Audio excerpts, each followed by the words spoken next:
Hoy vamos a meternos con un tema peliagudo. Una de esas grandes paradojas del mundo espiritual. Es una creencia que de verdad creo que frena a muchísima gente con un potencial increíble. Hablo de esa idea de que para ser una persona elevada espiritualmente tienes que renunciar al mundo material.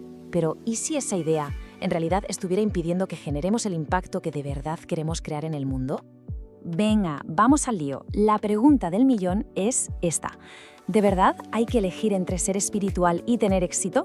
Mucha gente siente esa presión, como si tuvieran que dejar a un lado el dinero, el poder o la fama para ser auténticos espiritualmente. Pues hoy vamos a desmontar esa idea por completo.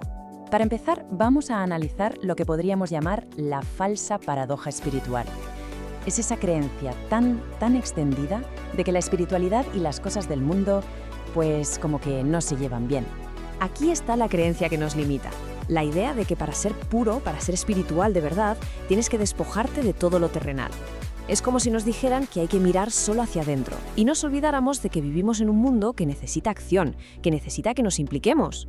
El filósofo Ken Wilber lo describe de una manera que me parece brillante. Dice que, en el fondo, esperamos que nuestros guías espirituales sean casi inhumanos, que no tengan los deseos, las ambiciones y las complejidades que tenemos todos los demás.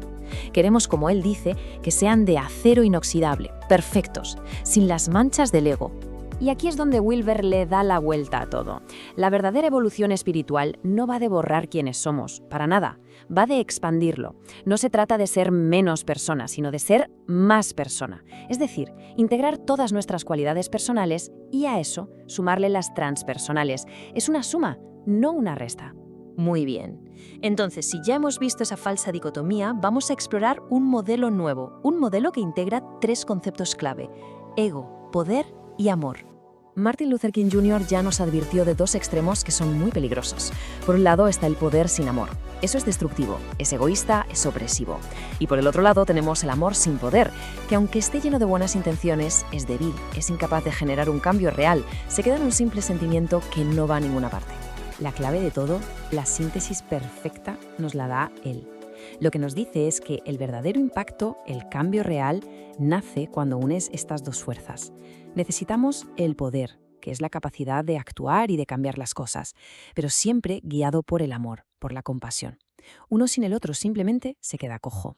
Y todo esto nos lleva a una nueva definición, a un nuevo arquetipo, el revolucionario espiritual.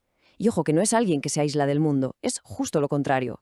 Es una persona que utiliza su conexión interior, su paz, su intuición, como el combustible para actuar, para innovar, para sacudir los cimientos y mejorar el mundo.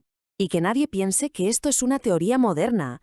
La historia está llenísima de revolucionarios que son exactamente esto que estamos describiendo. Pensemos un momento en figuras como Moisés, Jesús o Padmasambhava.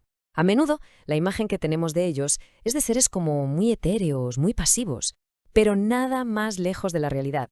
Fueron líderes fuertes, decididos. Jesús expulsó a los mercaderes del templo con un látigo, ¡con un látigo! Otros, como dice Wilber, llegaron a subyugar naciones enteras. No eran débiles, para nada. Fueron los que iniciaron revoluciones sociales masivas. Y para que no creamos que esto es solo cosa del pasado, vamos con un ejemplo actual que demuestra que este principio sigue más vivo que nunca. Es una historia de verdad inspiradora. Esta monja budista no se quedó meditando en su templo, no. Usó su profunda espiritualidad como la base para construir algo gigantesco. Fundó la organización humanitaria Tzuchi, levantó uno de los mejores hospitales de toda Asia y llegó a movilizar a millones de personas. Esto es una prueba irrefutable de que la espiritualidad no tiene por qué ser pasiva. Puede ser, de hecho, una fuerza imparable para hacer el bien. Ahora, si me lo permitís, vamos a ver un viaje más personal, un ejemplo de cómo se puede pasar del sufrimiento al impacto cuando por fin te liberas de una de estas creencias que te limitan. Yo mismo estuve durante muchísimo tiempo atrapado en esta misma paradoja. Dirigía eventos, tenía negocios que iban bien, pero sentía una culpa profundísima por ganar dinero haciendo algo que en el fondo sentía que era mi misión, como por ejemplo enseñar. El proceso fue como un despertar y fue por fases. Todo empezó al darme cuenta de que tenía el recuerdo de un profesor del instituto al que admiraba. Era un tipo brillante, pero era pobre. Y mi cabeza, de forma inconsciente, hizo una conexión. Para ser un buen maestro, tienes que ser pobre. Años después, una sesión de hipnoterapia sacó esto a la luz. Y en ese momento entender que era una creencia falsa me liberó. A partir de ahí, de verdad, todo cambió. Y para que se entienda hasta qué punto me afectaba esto, cada edición de A-Fest, mi festival, generaba cientos de miles de dólares de beneficio. ¿Y qué hacía yo por esa culpa? Donarlo. Absolutamente todo, hasta el último céntimo. El dinero iba a un buen sitio, sí, pero me estaba limitando a la hora de construir algo a largo plazo. El cambio de verdad, el punto de inflexión fue este. En lugar de donar los beneficios, decidí reinvertirlos. Con ese capital pudimos lanzar un proyecto infinitamente más ambicioso, que ha llegado a muchísima más gente. El dinero dejó de ser algo de lo que tenía que deshacerme para convertirse en el combustible para crear un impacto todavía mayor. Y para terminar, me gustaría dejar una pregunta en el aire. Es algo sobre lo que vale la pena reflexionar.